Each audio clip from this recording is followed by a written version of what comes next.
My husband Samuel had an affair at the office, so I promptly reported him. That very afternoon, Samuel had his salary docked, was demoted, forced to make a public apology before the board, and had the disciplinary action entered into his company record. Overnight, he became the talk of the entire company. I flicked his written apology with my finger. Samuel. Oh Samuel, you really are one unlucky bastard. His career had taken a hit. His reputation was in ruins, and I now had solid proof of his misconduct during our marriage firmly in my grasp. Was there anyone more unfortunate than Samuel? Chapter 1. I caught my husband Samuel kissing his female secretary at the office, so I immediately reported him. A cheating man is so disgusting even dogs wouldn't want him. That very night, I had someone pack up all his belongings, throw them outside, and change the locks while they were at it. As for his secretary, she used to make snide remarks to me whenever she could, all because Samuel had her back. Now that Samuel could barely save himself, did she really think I would continue putting up with her? I called the HR manager. Give her two choices, resign or be fired. If she resigned, she could leave with some dignity. If she was fired, the reason for her dismissal would be entered into her employment record. Even an idiot would know which option to choose. Unable to get through the front door, Samuel roared over the phone. Roxana, I've never met a woman as vicious as you. I'm divorcing you. Divorce?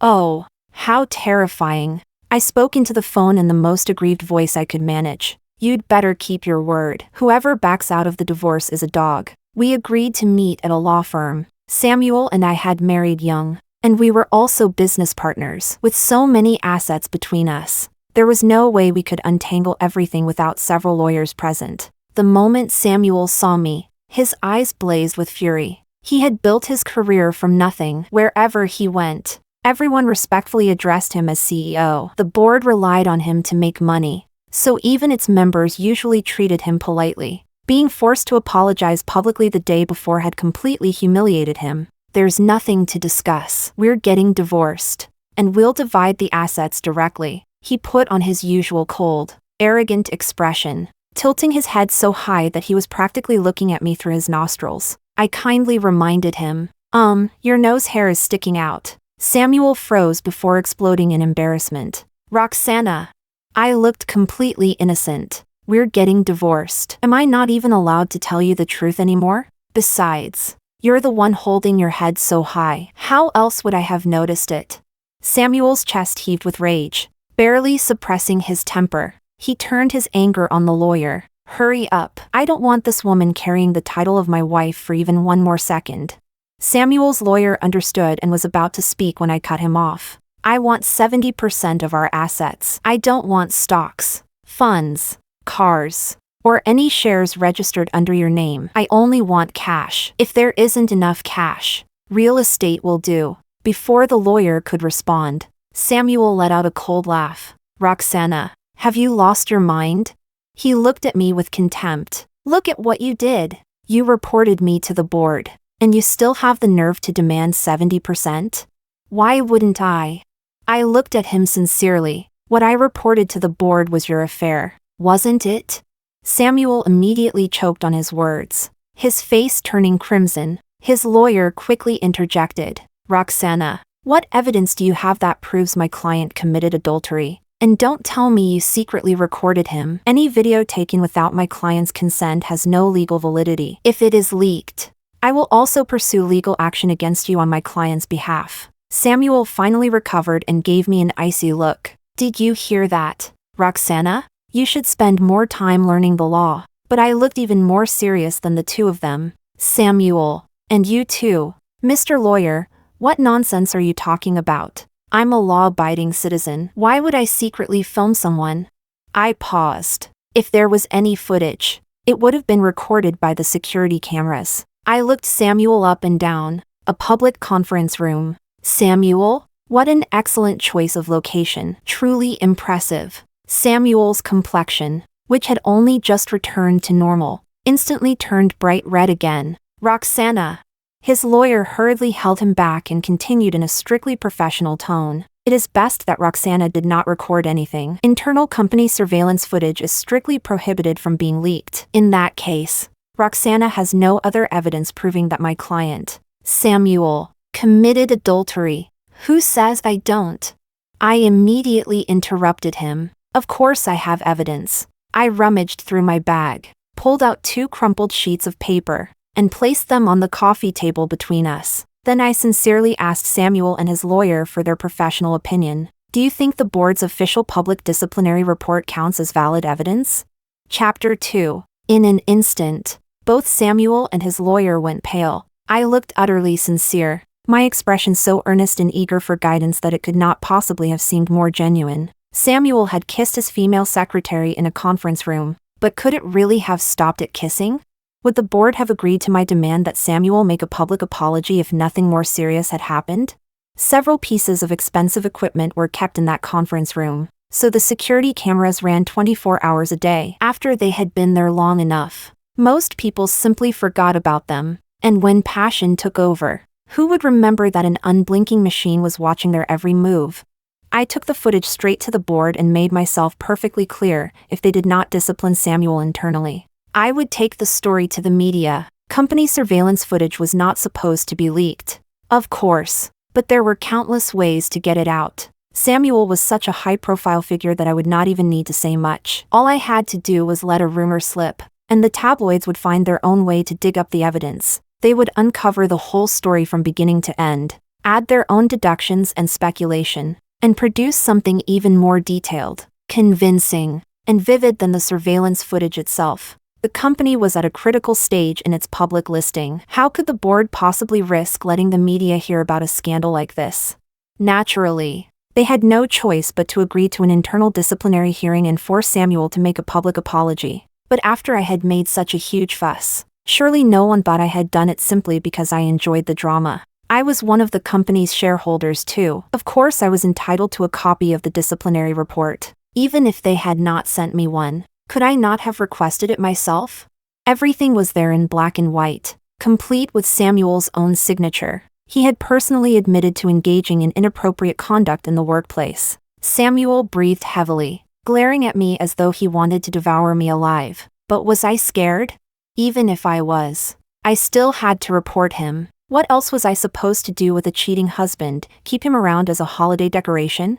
Perhaps they had not expected me to possess such damning evidence. Samuel and his lawyer moved aside and whispered to each other for quite a while, while I sat there yawning from boredom. What was there to discuss? Could talking it over somehow erase all the disgusting things Samuel had done?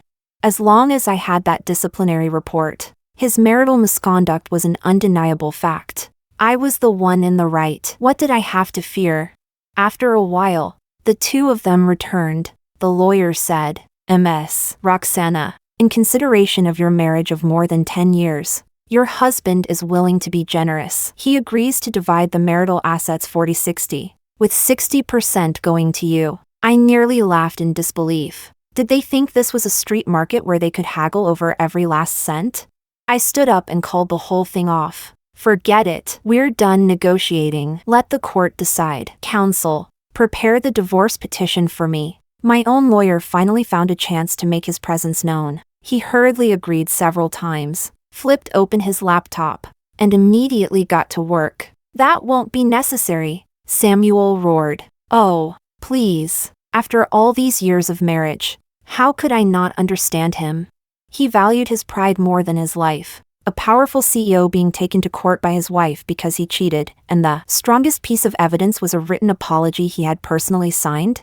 If that story got out, it would hurt him more than death itself. Samuel's face darkened to the color of raw liver. Through gritted teeth, he said, "Fine, we'll do it your way. 30-70. You get 70%. I immediately raised one finger and wagged it from side to side. No, no. No, that was the price earlier. Now it's 20-80. I get 80. Roxana, Samuel roared. I looked at him with open disdain. Chapter 3. I had fought my way up alongside Samuel from the very beginning. I had dealt with dozens upon dozens of business partners who raised their prices at the last minute. So why was he so shocked when I did the same thing to him?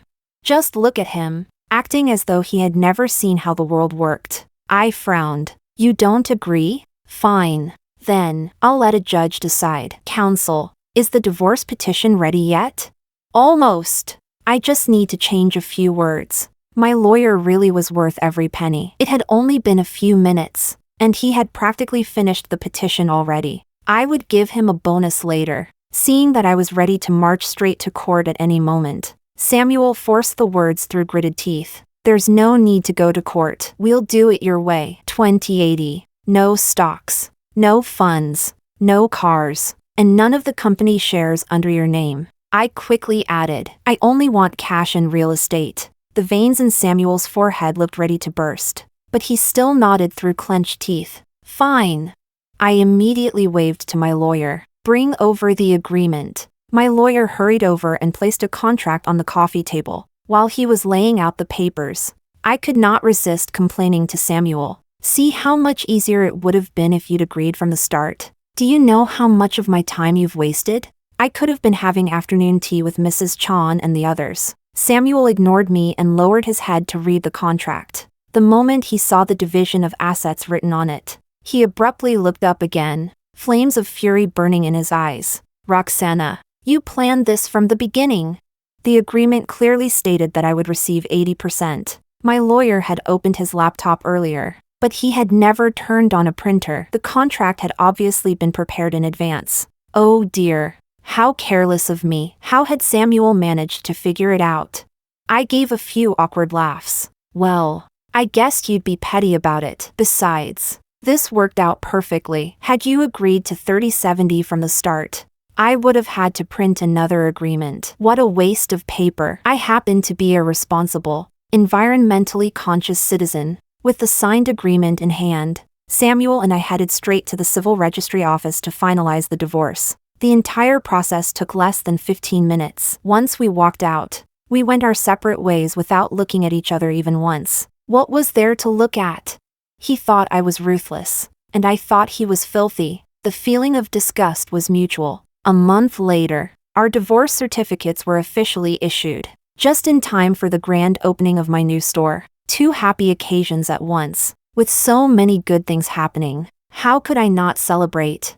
For the opening ceremony, I arranged dragon and lion dances, a street dance flash mob, and anything else that might drive away bad luck. East met West, and the whole event was bursting with excitement. I had opened a store selling fitness apparel and exercise equipment. So naturally, the highlight of the event was a fashion show. Healthy, energetic young men and women took the stage in workout clothes, running gear, and yoga outfits. Some performed high-energy aerobic routines, while others showed off their physiques, instantly sending the crowd's excitement through the roof. The event had turned out well. There would definitely be a surge of customers soon. Combined with the opening discounts, the store was sure to make a spectacular debut. I was happily calculating how much money I might make that day when a sudden gust of air swept toward me. I instinctively dodged. A figure stumbled past me, nearly falling flat on her face. Her slap had missed me. After regaining her balance,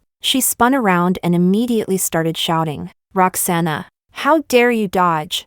Well, what a coincidence. It was Samuel's mother. Auntie, are you here to work out too? I greeted her warmly before offering a sincere suggestion, though I think you should visit a hospital and have your cerebellum checked first. Why are you having so much trouble walking straight? Samuel's mother went pale with rage and pointed at me. Roxana, you shameless woman. Samuel supported you for 8 years, and you still took so much of his money in the divorce. How can you live with yourself? Why wouldn't I be able to? I looked at her sincerely. Samuel once swore that if he ever cheated, he would walk away from the marriage with nothing. I didn't even make him leave empty-handed. I let him keep 20%. Wasn't that incredibly kind of me? Then I asked earnestly, Auntie, are you worried Samuel will suffer divine punishment for breaking his oath? Did you come here because you want me to help him fulfill it, leave him with absolutely nothing and take the remaining 20% too?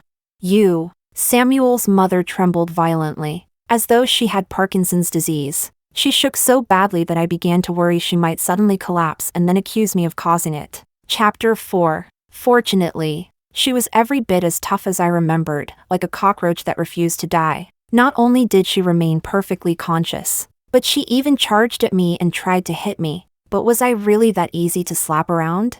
This was a fitness store. If there was one thing I did not lack, it was tall, broad-shouldered young men with solid muscles. When Samuel's mother saw two muscular guys standing in front of me, their broad chests and bulging biceps making it clear she could not reach me, she immediately changed tactics. She kicked over the cartoon statue outside my store. As it shattered with a loud crash, she dropped onto the ground and began wailing at the top of her lungs. Why is my life so miserable? My son married a shameless woman. My son supported her for 8 years, but she doesn't appreciate a single thing he did. She even took so much of his money. What kind of woman refuses to support her husband and raise his children? She doesn't even serve my son. Instead, she goes out in public showing off and uses my son's money to keep pretty young boy toys. Wow, this was getting better and better. If a story like this appeared in a tabloid, wouldn't it go viral immediately? I promptly pulled out my phone and made a call. Is this Gossip Weekly? I've got a huge scoop for you. Samuel's mother, the mother of the CEO of Vanguard Tech, is causing a scene at New Era Plaza. What she's saying is absolutely explosive. You'd better get here quickly. Samuel's mother abruptly stopped wailing halfway through her sentence. I hurriedly encouraged her. Please continue. Auntie, the reporters are already on their way. They'll be here in 5 minutes at most. Roxana, you vicious little bitch. You'll get what's coming to you. Samuel's mother scrambled to her feet and sprinted away, cursing me as she went, moving like she had a rocket strapped to her back. At that speed, there was no trace of the balance problems she had displayed earlier. I shook my head in amazement. What a miraculous illness. It came and went whenever it pleased. A moment ago, she could barely walk in a straight line. Now she was sprinting like an athlete. As soon as she left, the outdoor performances came to an end, and waves of customers began pouring into the store. The lawyer who had come to support the opening gave me a thumbs up. Perfect timing. She had left just in time to avoid disrupting my business, while directing the staff to clean up the shattered statue. I replied modestly, "It was nothing." He praised me again. That move just now was brilliant. That old woman must have learned her lesson this time. My expression immediately turned serious. I've always respected the elderly and cared for the young. How could I possibly teach an old woman a lesson?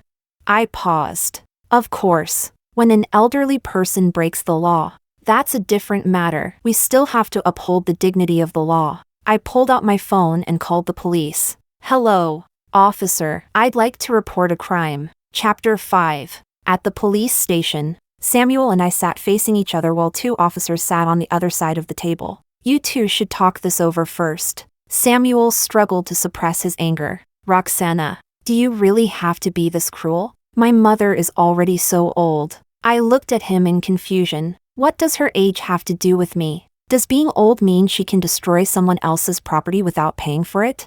Samuel forced down his fury again. She's my mother. Exactly. That's why they called you here to pay for it. I felt as though Samuel's intelligence had declined after our divorce. He could not even understand something so simple. Samuel looked at me as though I were completely unreasonable. My mother merely knocked over that cheap glass statue outside your store by accident. Did you really have to report her to the police? Wrong. It was crystal. I corrected him sternly. Natural crystal, carved from a single solid piece. Something like that is extremely rare. Besides, I turned to the officers. Officers, I already gave you the store's surveillance footage. She deliberately kicked my statue. The video shows it clearly, doesn't it? One of the officers nodded and explained to Samuel. Mary deliberately damaged someone else's property. The surveillance footage is very clear. Otherwise, we wouldn't have called you here. Samuel did not dare argue with the police, so he directed all his anger at me instead. How much could one lousy glass statue possibly cost? I'll pay for it. I told you. It was crystal. I corrected him again in displeasure before stating the amount of my loss. It wasn't that expensive. Only 20 million. Samuel's eyes widened instantly. Roxana, are you robbing me? Even a ton of crystal wouldn't cost that much.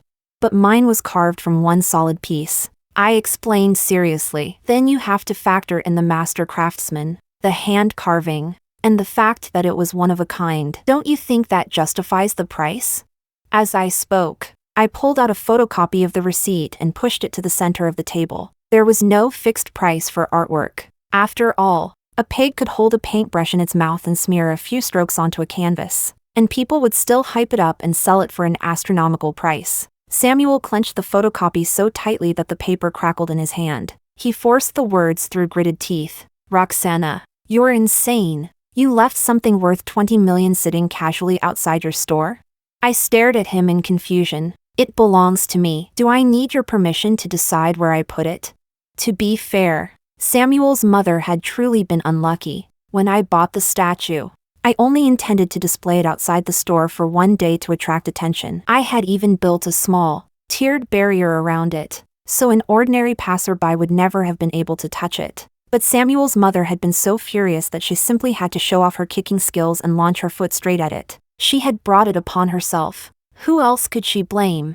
The officer reminded Samuel, 20 million qualifies as an extraordinarily large amount, so her actions constitute the crime of intentionally destroying property. However, because the suspect did not understand the true value of the item, her malicious intent is considered relatively limited. You were also previously related by marriage, so we called you here to discuss the matter properly. If you can reach an agreement regarding compensation, the matter may be resolved through a criminal settlement, and the suspect may not be held criminally liable. If you cannot reach a settlement, then the case will have to proceed through the criminal justice system. After explaining the law, the officer kindly advised him, think carefully. Your mother was at fault in the first place, and it is only right to compensate someone for the property she damaged. Besides, your mother is already elderly. You surely don't want her spending several years in prison at her age. Samuel's face turned ashen as he stared at me. I don't have that much money on hand. I believed him. After all, he had already given me 80% of his assets. But what did that have to do with me?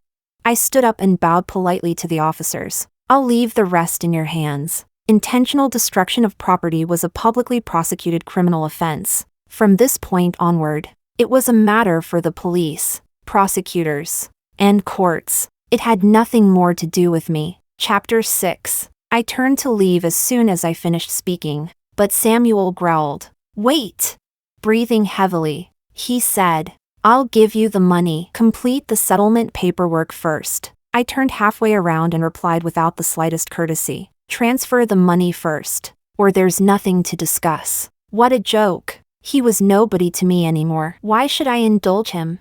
Samuel's eyes were so red that he looked ready to devour me. He glared at me for more than 10 seconds before finally turning away to make a phone call. Half an hour later, 20 million arrived in my account. I promptly completed the criminal settlement paperwork. The police released Samuel's mother from temporary detention. I had only gone a few hours without seeing her, yet the old woman looked as though she had aged 10 years. The moment she came out, she threw herself into Samuel's arms and began sobbing so loudly that the entire building could probably hear her. Samuel looked heartbroken as well. We had been family once. After all, surely I ought to offer her a few comforting words. So I spoke to her with heartfelt concern. Auntie, you're already getting on in years. Why are you still so hot-tempered? You mustn't do anything like this again. Acting on impulse only brings disaster. I was clearly trying to comfort her out of kindness. So why did she start wailing even louder?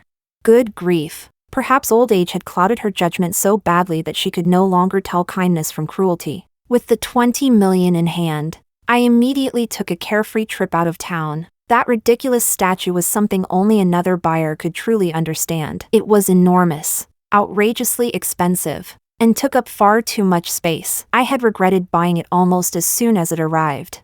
I had only placed the order on impulse because seeing Samuel's eye-searing behavior at the office had put me in a foul mood. I had wanted to get rid of it for ages. But unfortunately, I could never find a sucker willing to take it off my hands. Now that I had managed to sell it back to Samuel for the original price, how could I not be delighted?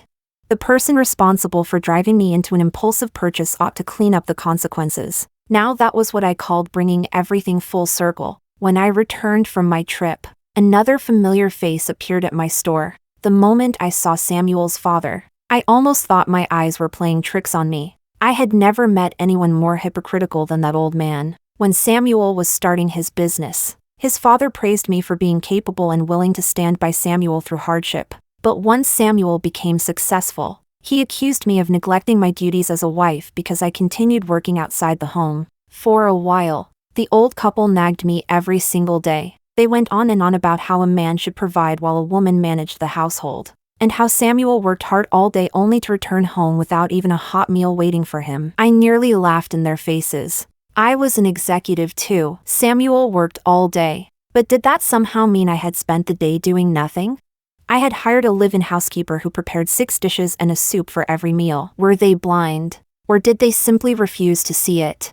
Still, whenever I saw how exhausted and conflicted Samuel looked, constantly caught between me and his parents, I could not help feeling sorry for him. So I withdrew from the company, resigned from my executive position, and kept only my shares. I had no intention of sitting idle after leaving the company, so I partnered with someone to open a branded clothing store. On opening day, just like with my current fitness store, we arranged a fashion show featuring handsome male models, every one of them tall and long-legged. At the height of the event, Samuel's mother suddenly appeared. She rushed onto the stage, pointed at me, and accused me of being shameless for parading myself in public and getting involved with strange men. She also claimed that my business partner was no decent person and was leading me down the wrong path. Even now, I could still remember the expression on my partner's face. She had looked shocked, furious, and utterly bewildered. When she turned to me, her eyes were filled with pity,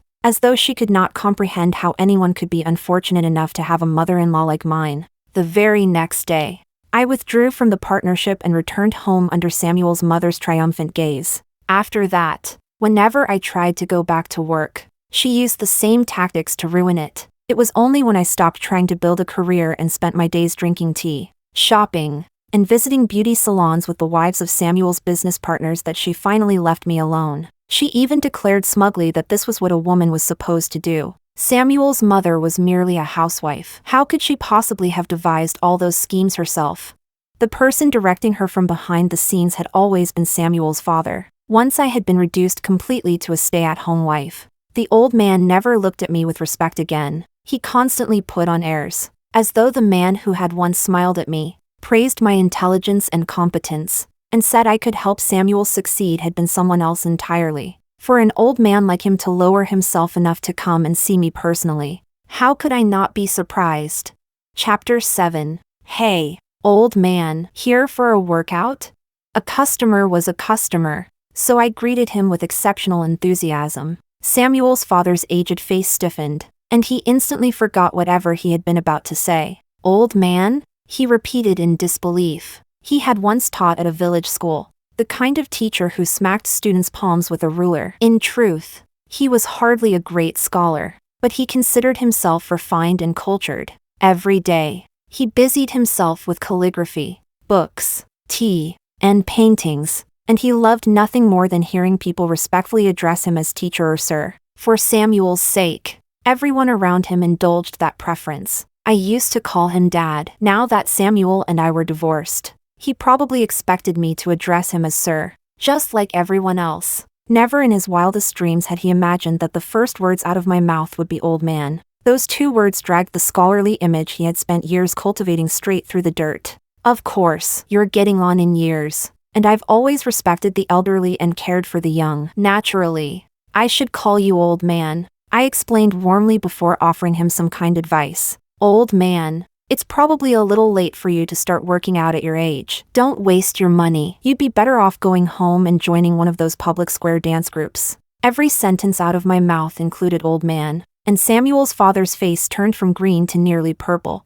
The people he looked down on most were precisely those elderly men and women who danced in public squares, and I had actually suggested that he join them. He glared at me viciously and took several deep breaths before forcing himself to speak calmly. Roxana, there's no point in a woman like you holding company shares. Transfer them to Samuel. Samuel's father really was several levels above Samuel's mother. Even while seething with rage, he had not forgotten why he had come. No wonder Samuel's mother could only charge ahead like a firecracker while this old man stayed behind plotting in the shadows. For years, he had always spoken to me in a commanding tone, and today was no different. He opened his mouth and issued an order as though obedience were expected. But who did this rotten old man think he was?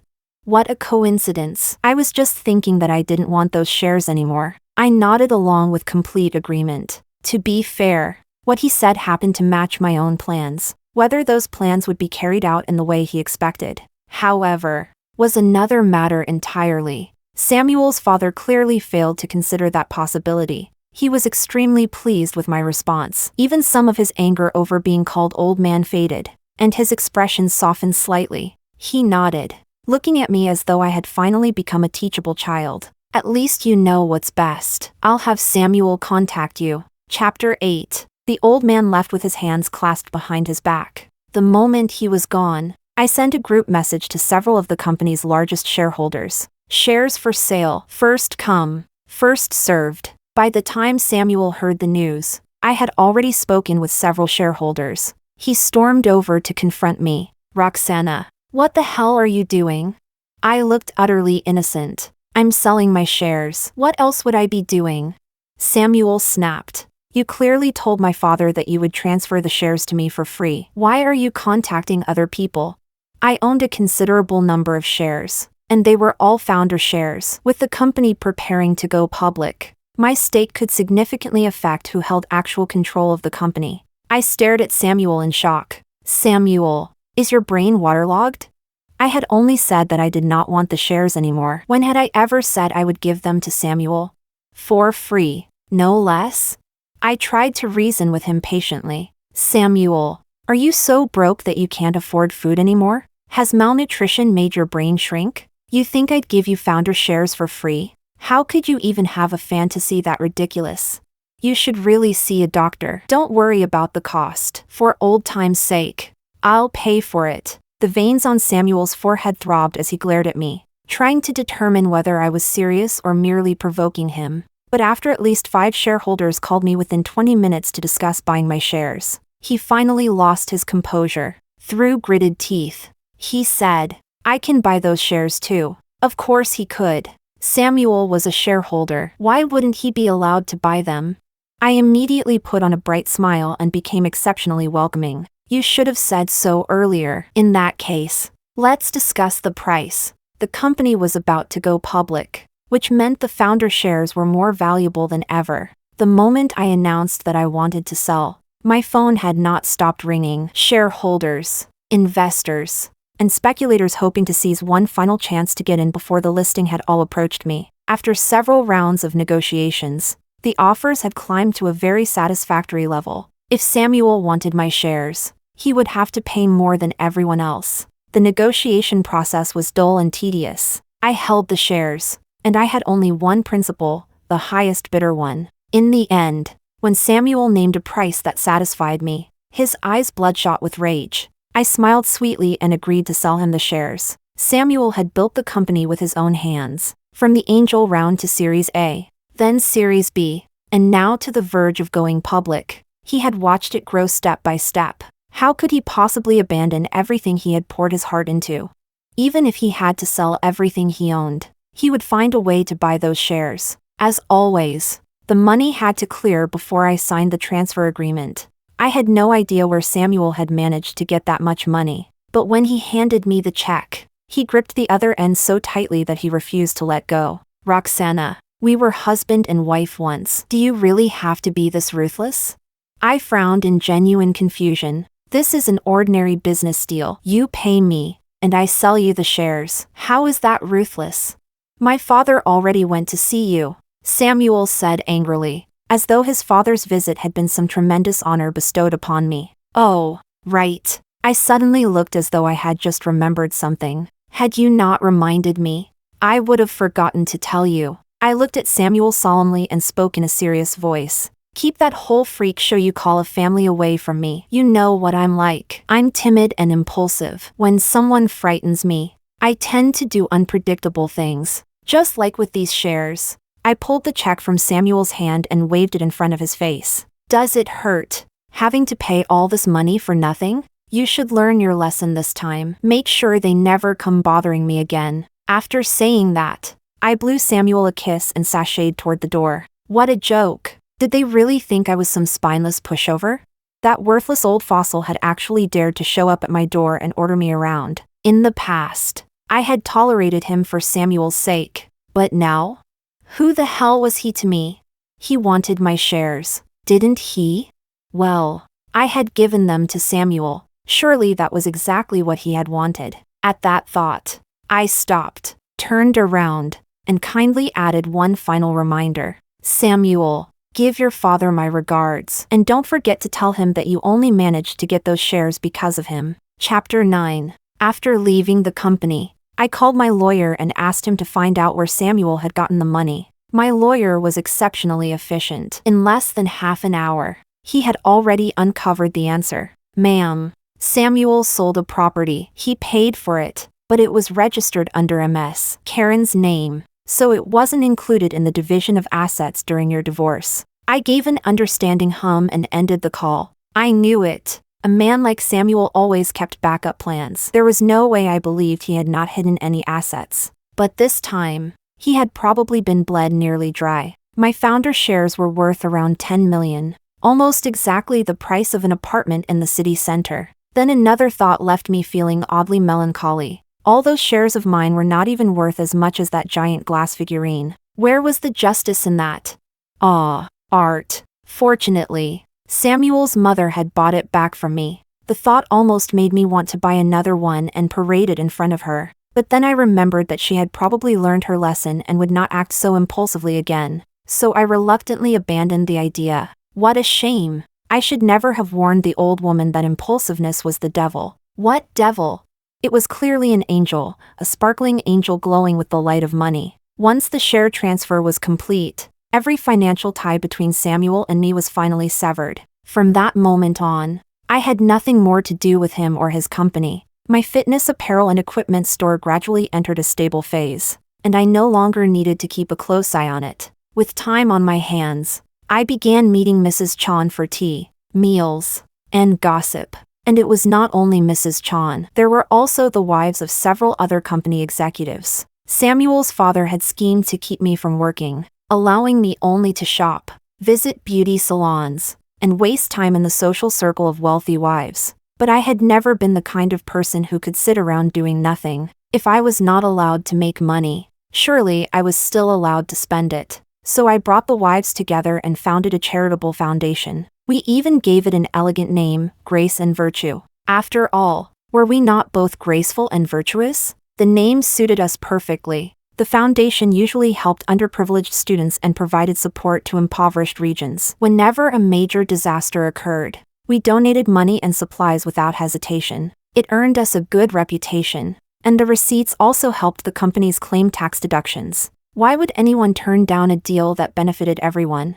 Samuel and his business partners were all extremely pleased with the foundation. I had built and managed it entirely on my own. Even though Samuel and I were now divorced, the organization had not fallen apart. I still remained in regular, close contact with all the wives. Chapter 10. Before I knew it, the monthly meeting had arrived. As usual, it was held at an exclusive private club owned by Mrs. Chon. Calling it a meeting was rather generous. It was more like a small dinner party, with far more gossip and casual conversation than actual business. Every month, a few newcomers hoping to join the foundation would attend, and this time was no exception. After the official discussion ended, Mrs. Chon and I still had some private matters to talk about, so we arrived at the dinner more than 10 minutes late. When we entered the restaurant, the prospective new members had already arrived. They were not yet qualified to attend the formal meeting and had only been invited to the dinner for an initial introduction. Since they were all newcomers,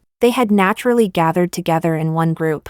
As Mrs. Chon and I walked past, I heard one of them ask, "Karen, did you and Samuel really move into a rented apartment?"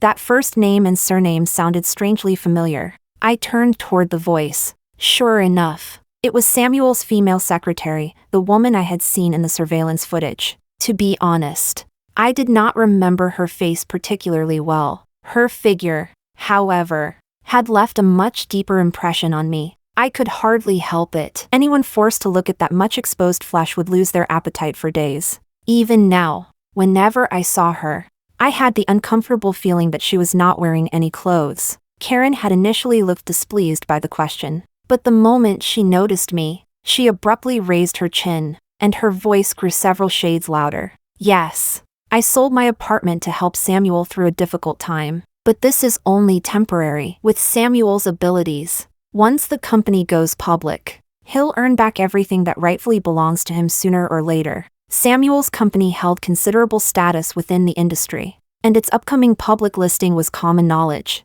The people around her immediately began showering her with praise. "Karen, you're incredible. You're actually willing to endure hardship alongside Samuel. Samuel is so lucky to have met you." Karen stared directly at me through the crowd, then launched into a flawless performance of sweetly veiled insults. People should have a conscience. I would never abandon Samuel while he was at his lowest. Unlike certain people who lived comfortably off him for 7 or 8 years, only to dig through every last corner during the divorce and walk away with every penny of his hard-earned money. Her words were aimed so obviously at me that the group fell silent for a moment. Several women quietly took a step backward. A few others, however, loudly agreed with her. At the same time, they followed Karen's gaze and turned to look at me. Chapter 11. Back when Samuel and I were still married, everyone thought it was perfectly natural for me to run the foundation. But now that we were divorced, things had changed. I might still have money, but in their eyes,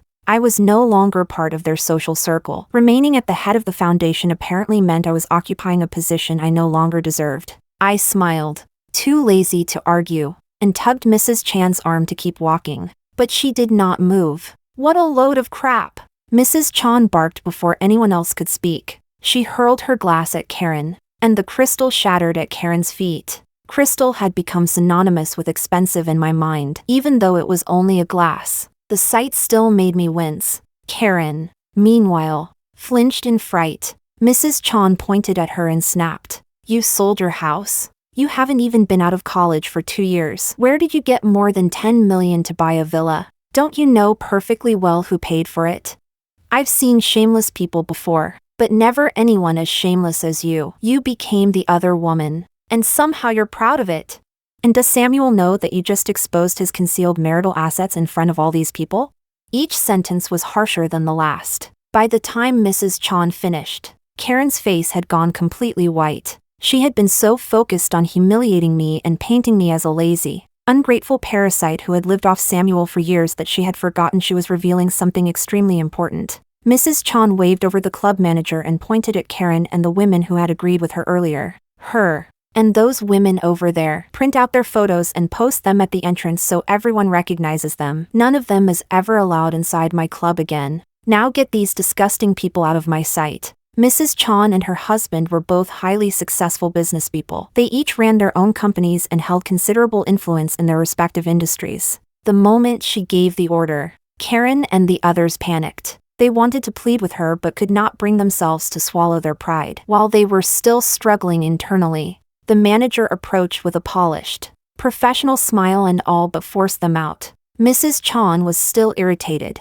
"I can't stand women like that." Coincidentally, every woman she had thrown out had started as someone's mistress or as the other woman, before managing to secure a more respectable position. Birds of a feather truly did flock together. Even garbage had its own social circle. I linked my arm through Mrs. Chan's and laughed so hard that my shoulders shook. "My dear, you said absolutely everything I wanted to say. You're the perfect spokesperson for me." Mrs. Chan laughed too, then called the other ladies over and told everyone to enjoy themselves. During the gathering, I deliberately limited my drinking. I only had a few glasses and tried to remain clear-headed. Once the party ended, I called my lawyer. "Send all the information I previously asked you to investigate to the board." Mrs. Chan might have spoken on my behalf, but when it came to revenge, how could I possibly leave all the work to someone else?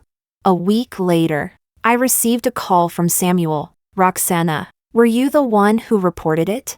I was soaking in an essential oil bath, so comfortable that every pore in my body seemed to have opened. For a moment, I almost could not remember what he was talking about. After a few seconds, it finally clicked, and my heart immediately filled with delight. "What are you referring to? The fact that your secretary's mother is the legal representative of one of the company's major suppliers?" Samuel roared. "Roxana, so it really was you?" Yes, it was me," I admitted cheerfully. "What do you think? I did a fantastic job, didn't I?" Samuel's company had grown so large that it naturally relied on countless suppliers, and Samuel truly loved Karen. 2 years ago, When she was still only an intern, he had already arranged for her to set up a company under her mother's name and handed it the most lucrative part of his company's business. There had not been a single entrepreneur in Karen's family for 3 generations, not even a street vendor. What kind of company could people like them possibly run? It was nothing more than a shell company. Whenever it received a contract, it simply subcontracted the work to someone else. Yet the prices it charged Samuel's company were outrageously high. Samuel had the authority to sign off on those expenses. He never even looked at that portion of the budget before approving it. When reporting to the board, he took advantage of their lack of knowledge about the actual business and presented the inflated costs as normal market prices. Since Samuel was responsible for most of the company's operations, and the company's overall profits and shareholder dividends remained strong, the board had never noticed anything suspicious. When Samuel paid compensation for the crystal sculpture, I had already found something strange. It was perfectly normal for him to have 20 million at his disposal, but being able to produce 20 million within half an hour without so much as blinking was another matter entirely. The day I left the police station, I immediately asked my lawyer to investigate. Sure enough, they uncovered the scheme. Chapter 12. If Samuel had continued operating on the same scale as before, it would not have been much of a problem. But things were different now. Samuel was short on money, desperate to raise funds. He had grown increasingly greedy. Over the past few months, the money he had siphoned through the company owned by Karen's mother had begun to affect the company's overall profits. Under normal circumstances, it still would not have been a major issue, considering that Samuel had run the company for so many years. The board would probably have given him a warning and told him not to do it again. As for the money he had already taken, they most likely would have let him keep it. But the company was now at a critical stage in its preparations to go public. How could the board tolerate such a serious loophole in its operations? They forced Samuel to return every penny he had pocketed recently. Through the phone, I could hear Samuel breathing heavily. Clearly, this had struck him where it hurt most. Still, I had to admit that Samuel was remarkably similar to his father in certain ways. Despite being furious, he somehow managed to regain control of himself and suppress his anger. Roxana, I don't believe I ever treated you badly. Why are you doing this to me? He had never treated me badly?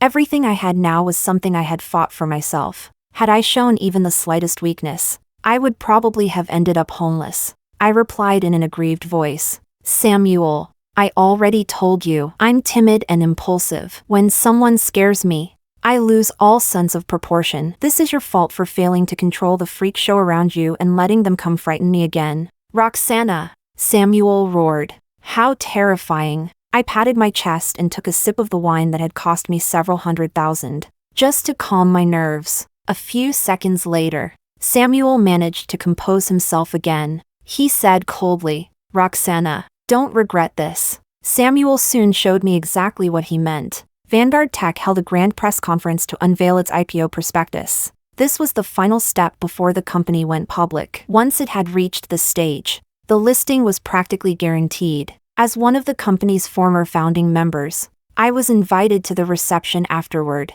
Every shareholder in Vanguard Tech was glowing with excitement, making me appear all the more short-sighted by comparison. Had I not fallen out with Samuel so completely, or impulsively sold all my shares, my assets would have multiplied several times over in the near future. Samuel walked toward me, looking smug and triumphant, his chin held high. Roxana, do you regret it now?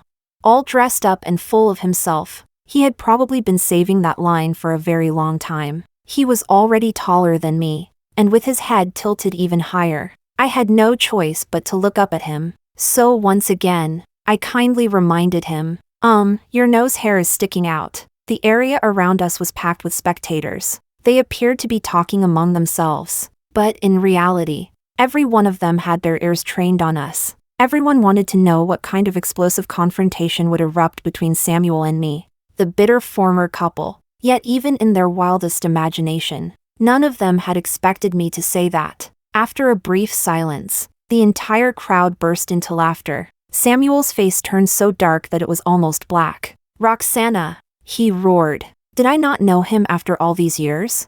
He cared about his pride more than anything. He had clearly planned to bask in everyone's admiration tonight. But after what I had said, the only thing anyone would remember when they went home was his nose hair. He glared at me. Roxana, when did you become so vulgar?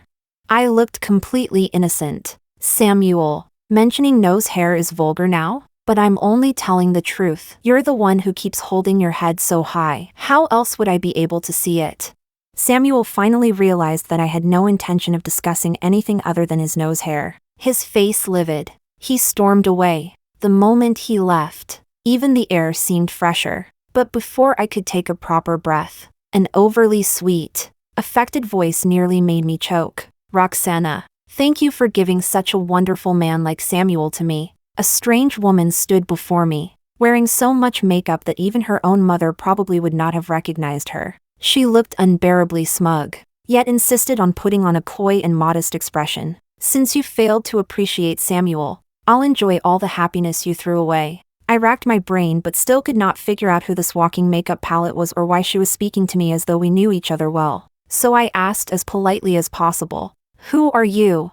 Chapter 13. The woman's expression abruptly froze. In the space of just a few seconds, more than a dozen different emotions passed across her face. The sheer variety was truly impressive. Eventually, her expression settled into a mixture of fury and humiliation. Roxana, do you think pretending not to recognize me will humiliate me? Let me tell you something, Samuel is mine, and I, Karen, am determined to have him.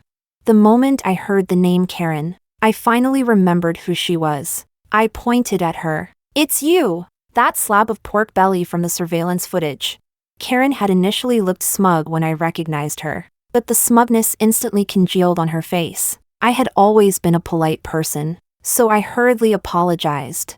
I'm so sorry. Truly, all I saw in the footage was a mass of pale flesh bouncing around, so I honestly couldn't remember your face. Had you been wearing less today, I would have recognized you immediately. Who would have guessed you'd show up wearing so many clothes?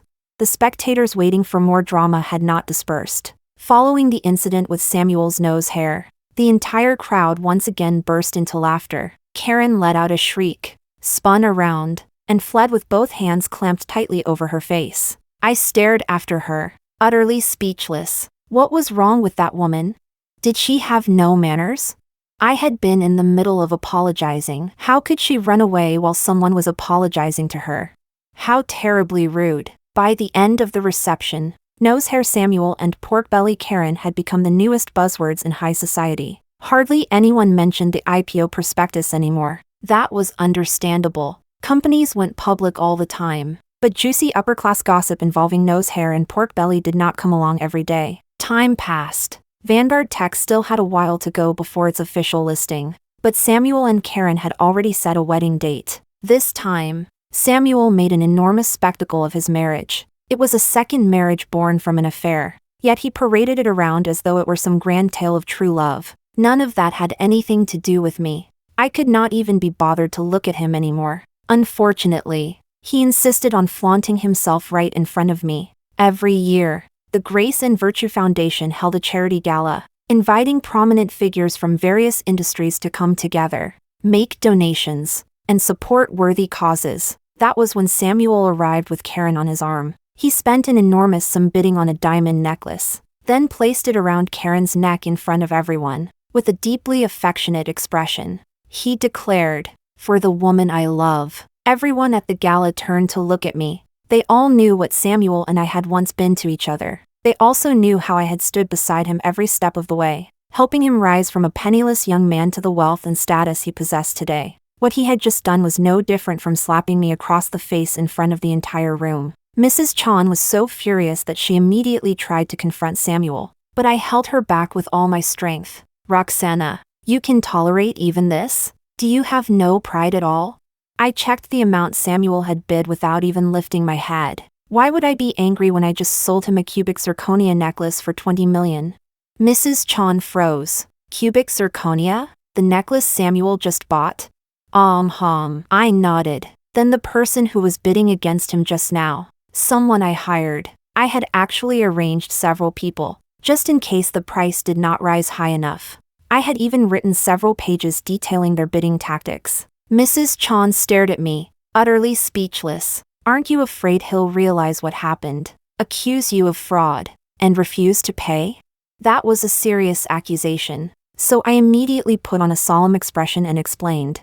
Mrs. Chan, this was a charity auction. How could he simply go back on his word? Once you allow something like that, how are future charity events supposed to operate? How can charitable work continue? If he dares to back out, I'll sue him until he rots in prison.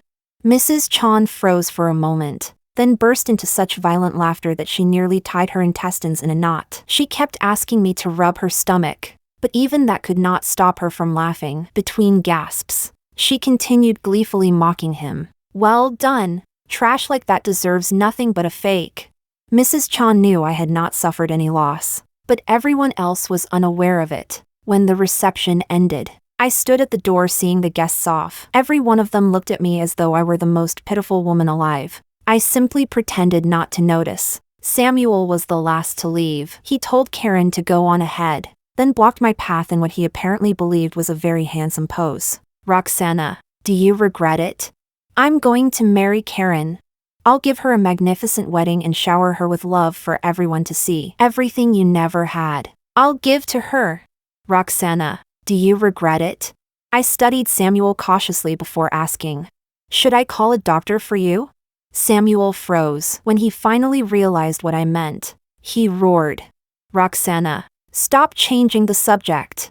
I shook my head and called the hospital. My ex-husband appears to be having some mental problems. We're already divorced. Yet he still feels the need to report to me whenever he gets himself a new pet. Samuel stormed off in a rage. I ended the call, switched to another number, and dialed again. Everything is more or less ready, right?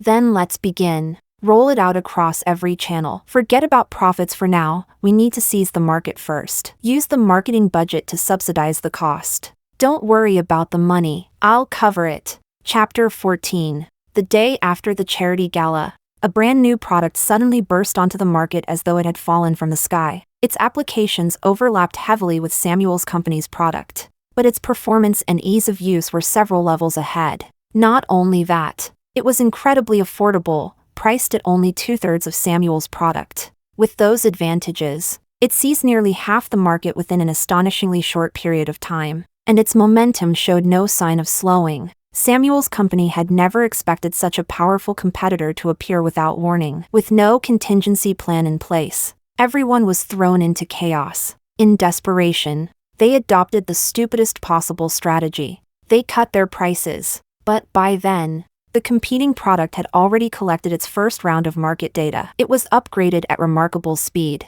Its production costs were reduced, and its price was lowered once again, even below the cost of Samuel's product. Samuel's company, meanwhile, had damaged its own image by cutting prices. Customers now saw its product as cheap and low-end. Even if the company wanted to raise the price again, it no longer could unless it quickly launched a new product. But for the past 2 or 3 years, the entire company had focused almost exclusively on going public. Research and development had fallen far behind. Where could they possibly find a new product to launch? Even a dying giant still possessed considerable strength. Samuel's product had been on the market for years and had accumulated a substantial base of loyal customers, so it could not be completely replaced overnight. Even so, anyone with eyes could see that both the company and its brand were rapidly declining. The shareholders and investment institutions that had once stood firmly behind Samuel and loudly supported the company's IPO gradually began to hesitate and take a wait-and-see approach. The scheduled listing date was postponed again and again. Some investors even began quietly asking whether they could withdraw their stakes. The collapse came without warning. It was under these circumstances that I received a call from Samuel. We agreed to meet at an ordinary little cafe. In only a short period of time, Samuel appeared to have aged several years. To be fair, he had already reached that age. It had simply been difficult to notice before because he had lived comfortably and carried himself with the confidence that came from wealth and status. But after suffering such a heavy blow, every trace of age buried in his bones had suddenly surfaced. Samuel had clearly stayed awake for several nights. The moment he saw me, he demanded hoarsely, "It was you!" I nodded. The capital behind the competing product did indeed belong to me. Why? Samuel growled, unable to control his emotions. Roxana, do you really want to destroy me that badly? I frowned and tapped the table twice. signaling for him to lower his voice. Samuel covered his forehead in anguish. His voice was exhausted. Roxana, I was wrong. I betrayed you. Take your anger out on me however you want. But please show me mercy this once and let the company go public successfully. I took a sip of coffee and replied coolly, Samuel, you think far too highly of yourself. Samuel raised his head. Stop pretending. Roxana, you're doing this to get revenge on me. I looked at him and suddenly felt tired of the entire conversation. I had once loved Samuel. I had loved the bold ambition of his youth and the way he never stopped moving forward.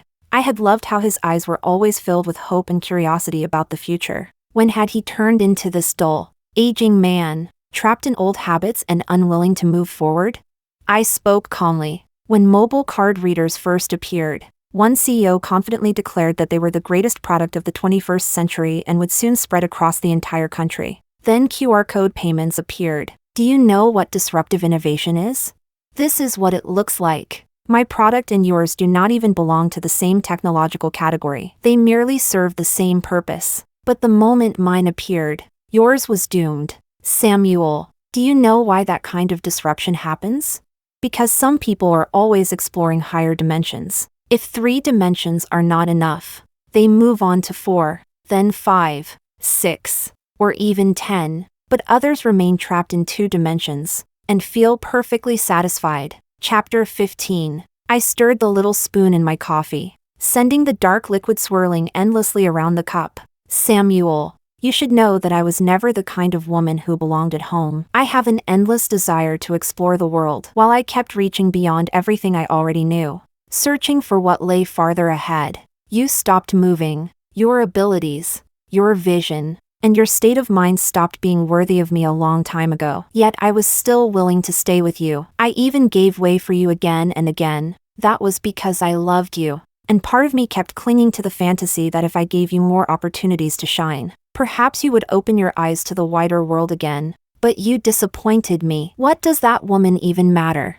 To this day, I can barely remember her name, Karen or something. All I remember is a mass of pale flesh in the surveillance footage. Neither of you matters enough for me to waste my thoughts on. I agreed to meet you because some small part of me still had expectations. I wanted to hear what you would say to me at the very end. After all, you were once the ambitious young man I loved, the boy who charged fearlessly toward the world. A trace of melancholy rose within me. But you've disappointed me once again. After gathering my emotions, I raised my eyes to Samuel. To use the same analogy as before, the product I invested in is the QR code. It represents tomorrow and the future. Your company is the mobile card reader, an outdated relic of the past, destined to be discarded by the times. Samuel, coming to me is useless. Whether or not I hold back, your company will never go public. You were crushed beneath the unstoppable wheels of progress. And at most, I merely gave you a push. You didn't have to push, Samuel rasped. If you hadn't, it wouldn't have happened so quickly. I immediately laughed. Why shouldn't I have pushed? Didn't I warn you to keep that freak show around you out of my sight? Not only did you fail to control them, but you even came to provoke me yourself. Samuel's face instantly turned ashen. He had clearly remembered the charity gala where he had publicly tried to trample all over my dignity. I humiliated you, so you could have humiliated me in return. But why did you have to? Samuel could not finish. Compared with the small amount of pride I had lost, what he stood to lose was far more real and far more devastating. It might even cost him the rest of his life. I laughed again. If revenge doesn't escalate, how can it possibly be called revenge? Samuel's eyes widened. Then, like a blade of grass slowly withering away, his shoulders gradually collapsed inward. Every cause carried its own consequence. Samuel had known me since we were young. Naturally, he knew exactly what kind of person I was. I never went looking for trouble, but if anyone dared to trample over me, my retaliation would always be fierce, swift, and utterly merciless. We had reached the end of the road. There was nothing left to say. I stood, left enough money for the coffee at the counter, and walked away calmly without looking back at Samuel, who sat there withered and lifeless like a piece of rotten wood. Before coming, I had already heard plenty of news. The shareholders were demanding that Samuel take responsibility. Karen's mother's company had collapsed. Karen was demanding money from Samuel and threatening divorce when he could not give it to her. Samuel's mother had worried herself sick and ended up in the hospital. Samuel's father had lowered himself to deliver her meals, only to fall on the way and break a bone. I had heard many things, but none of them had anything to do with me. From the moment Samuel stopped moving forward and began raising his head arrogantly every time, exposing that ridiculous nose hair, there had already been no future left between us. His parents' oppression, the appearance of another woman, and all those tedious domestic conflicts were merely consequences of something that had already ended. Had I still loved Samuel, I would naturally have found a way to deal with all of it. But I no longer loved him. I no longer loved the man who stood frozen in place, capable only of lifting his chin and exposing his ridiculous nose hair. Chapter 16. My phone rang, and a young man's voice came through the line. Roxana, my sister said you started a new company. I was wondering whether you needed a security guard. I smiled. Yes, resign from Vanguard Tech and report to my company. But you won't be working as a security guard. You'll be my assistant. The head of security at Vanguard Tech was a relative of Mrs. Chan's. When he was younger, he had acted impulsively and joined a fight out of loyalty to a friend, only to ruin his own future in the process. Although he had not spent long in prison, the conviction remained on his record. Mrs. Chan's husband was deeply opposed to hiring anyone with a criminal record, so he refused to let the young man work at his company. Mrs. Chan came to me for help. I could see that the young man was not a bad person, so I arranged for him to work as a security guard at Vanguard Tech. I also encouraged him to study in his spare time so that he would not fall behind society. He truly was hardworking. He pursued a degree through independent study while working and eventually rose through the ranks to become head of security. On more than one occasion, he was the one who noticed something suspicious between Samuel and Karen on the surveillance cameras. He deliberately kept an eye on them and later informed me. It was also thanks to his help that I had obtained the surveillance footage so smoothly. I had always treated others with sincerity and kindness. Whenever I had the chance, I was willing to plant a seed of goodwill without demanding that it ever bear fruit. Even with Samuel, I had never gone out of my way to make things difficult for him. And sure enough, the kindness I offered others was returned to me in kind. Heaven was fair to all. Not long after I ended the call, my phone rang again. This time, it was Mrs. Chan. She laughed heartily. Roxa, you've made me a fortune this time. Even my husband is jealous after seeing the profits from this project. I smiled. Such a massive project required an enormous amount of capital. How could I possibly have funded it alone? Fortunately, I had the Grace and Virtue Foundation, along with a group of close friends who trusted both my character and my judgment after watching me manage it successfully for so many years. Who said women could never accomplish anything when they came together? I laughed. That's because Mrs. Chan has excellent judgment. The best decision I ever made was believing in you. The joy in Mrs. Chan's voice was impossible to hide. From now on, whenever you have another project, just tell me where to invest, and I'll follow your lead. Then she called out eagerly, "Hurry over! We're all waiting for you at the celebration dinner." All right, I agreed and stepped forward. Ahead of me, the sunlight scattered like fragments of gold, draping itself over my body like magnificent silk. I did not need anyone else to make me shine. I was radiant all on my own.